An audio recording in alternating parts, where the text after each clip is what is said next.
खलनायक आपण खूप असे बघितले जे वेळप्रसंगी खून करतात म्हणा, वेळप्रसंगी.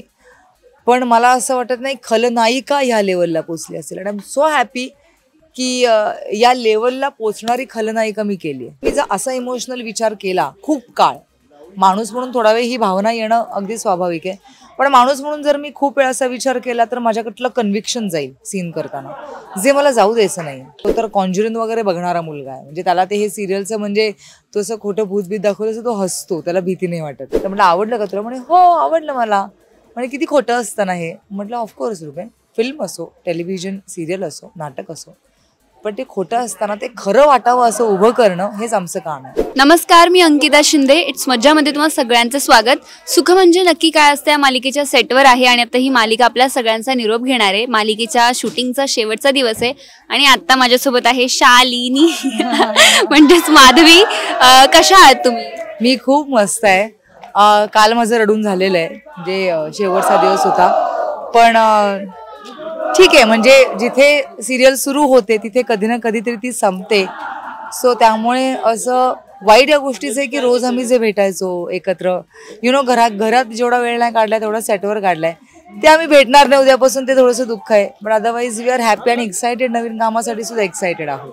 शालिनी ही भूमिकाच खूप वेगळी होती, खूप दरारा होता त्या भूमिकेचा आणि महाराष्ट्रभर ती प्रसिद्धी झाली. स्पेशली ते शालिनी, इव्हन मध्ये तर जिजा उर्मिला आणि आदनची मुलगी तिचं सुद्धा ते व्हायरल झालेलं. पण तुम्ही पर्सनली शालिनीला किती मिस कराल? कारण पुन्हा शालिनीचा कॉस्ट्यूम नाही घालायचा, पुन्हा तसा मेकअप नाही करायचा, तर शालिनीला किती मिस कराल? मी शालिनीला शेवटच्या क्षणापर्यंत मिस करेन, कारण की माझ्या लाईफमधला टर्निंग पॉईंट आहे असं म्हणायला हरकत नाही, माझ्या करिअरमधला. कारण की शालिनीने मला खूप काही दिलंय जे मी नाही शब्दात सांगू शकत, जे मी अनुभवले 4.5 वर्षामध्ये. वेगळीच प्रसिद्धी, वेगळं नाव. पहिली गोष्ट म्हणजे तुमच्या कॅलिबरचा रोल तुम्हाला मिळणं फार गरजेचं असतं. तो मिळाला, ती संधी मिळणं गरजेचं असतं. त्यासाठी तर सगळ्यात आधी मी युनिव्हर्सचे, देवाचे आभार मानते, स्टार प्रवाह चॅनलचे आभार मानते, प्रोडक्शन हाऊसचे आमच्या महेश कोठारे सरांचे मी आभार मानते. सो ती इतक्या जवळची आहे माझ्या. मला असं वाटत नाही शालिनी हे नाव हे पुसलं जाईल कधी सिरियलच्या इतिहासातून, मला असं वाटतं. म्हणजे हे मी केलंय म्हणून नाही, शालिनी कॅरेक्टर म्हणून मी सांगते. म्हणजे मी ही भूमिका निभावली आहे म्हणून मी बोलते असं नाही आहे. शालिनीच्या ऐवजी दुसरं कुठलं पात्र असतं आणि तेही तेवढंच हिट झालं असतं. तर मला असं वाटतं शालिनी हे पात्रच असं लिहिलं गेलं होतं आणि ते इतक्या लोकांच्या जवळचं झालं होतं निगेटिव्ह असून, की मला असं वाटतं की इतकी क्रूर जी दाखवली आहे ती शालिनी, म्हणजे कालांतराने परिस्थितीनुसार होत जाते ती. मला असं वाटत नाही की असं क्रूर कॅरेक्टर लेडीने कुठलं इथे सिरियलमध्ये केलं असावं. म्हणजे खलनायक आपण खूप असे बघितले जे वेळप्रसंगी खून करतात म्हणा, वेळप्रसंगी. पण मला असं वाटत नाही खलनायिका ह्या लेवलला पोचली असेल. आणि आय एम सो हॅपी की या लेवलला पोचणारी खलनायिका मी केली आहे. So I am very happy. Obviously. आणि तुम्ही मालिकेमध्ये लीडर म्हणून सुद्धा दाखवले गेला, तितके मर्डर केलेत त्या कॅरेक्टरने इतरांचे, पण हे पर्सनली कलाकार म्हणून करणं किती चॅलेंजिंग होतं. कारण माणूस म्हणून तर आपण तसं नाही आहोत, माणूस म्हणून आपण नॉर्मल आहोत, पॉझिटिव्ह आहोत, पण आपल्याला ते साकारायचं, तर ते किती चॅलेंजिंग होतं? हे जास्त कठीण असतं ॲक्च्युली. म्हणजे आपण जिथे टाचणी टोचायला सुद्धा आपण कोणाला लागेल, पिन लागेल, सेफ्टी पिन लागेल, अगं नीट पकड असं म्हणणारे आपण डायरेक्ट ते चाकू मारून आपण खून करताना दाखवतो. ऑफकोर्स त्रास होतोच.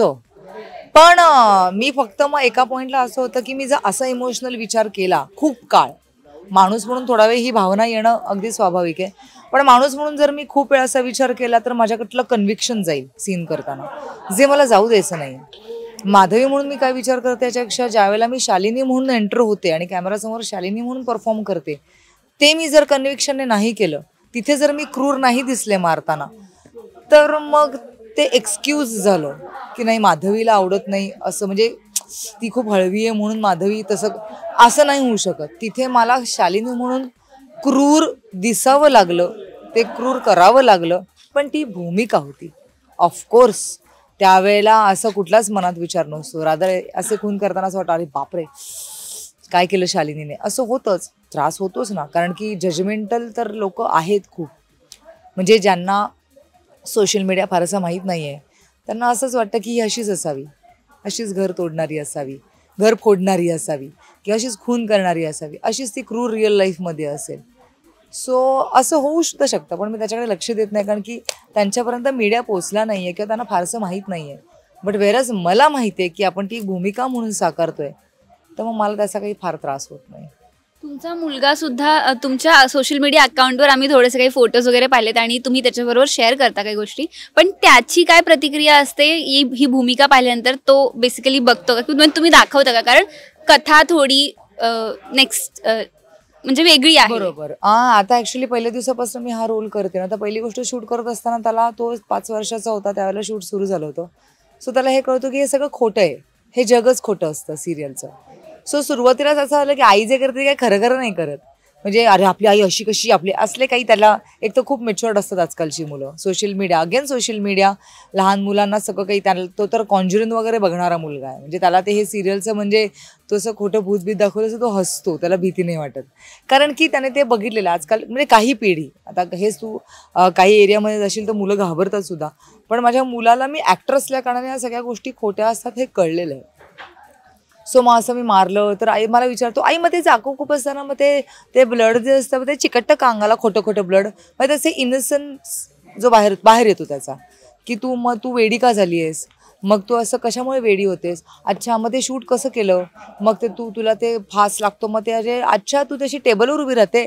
म्हणजे उलट माझ्यासाठी ते बरं आहे, कारण की त्यालाही खलनायकच आवडतो, त्यालाही खलनायिकाच आवडते, त्याला निगेटिव्ह रोल जास्त आवडतो. आणि आजकाल तू बघशील खूप साऱ्या लहान या जनरेशनच्या मुलांना ना निगेटिव्ह रोल करणारे जास्त आवडतात.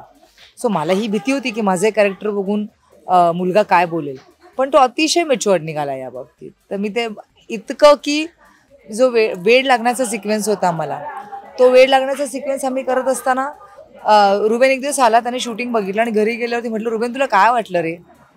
आई पण तुला वाईट वाटलं असेल ना, आई वेडी वगैरे झाली, कसं वाटतं? म्हणाले जे तू घरी करते तेच तू कॅमेरासमोर करते. इतकं सरळपणे उत्तर दिलं. म्हटलं फटकी दिन असं बोलतो तुम्हाला?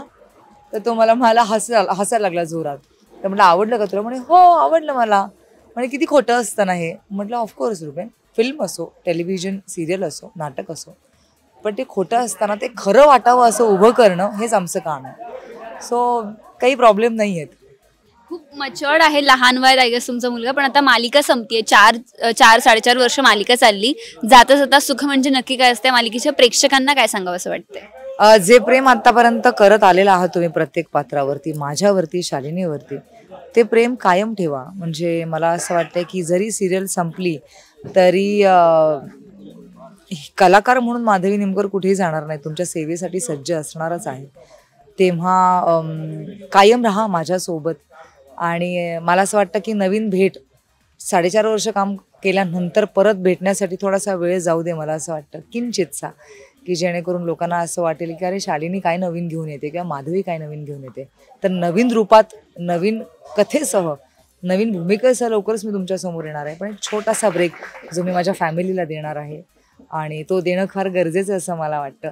कारण की ही सेवा मी 4.5 वर्ष गेली काम करते, पण कुठेतरी असं होतच आहे की माझ्या मुलाला वेळ देणं थोडं पॉसिबल होत नाही, माझ्या नवऱ्याला वेळ देणं थोडं पॉसिबल झालं नाही.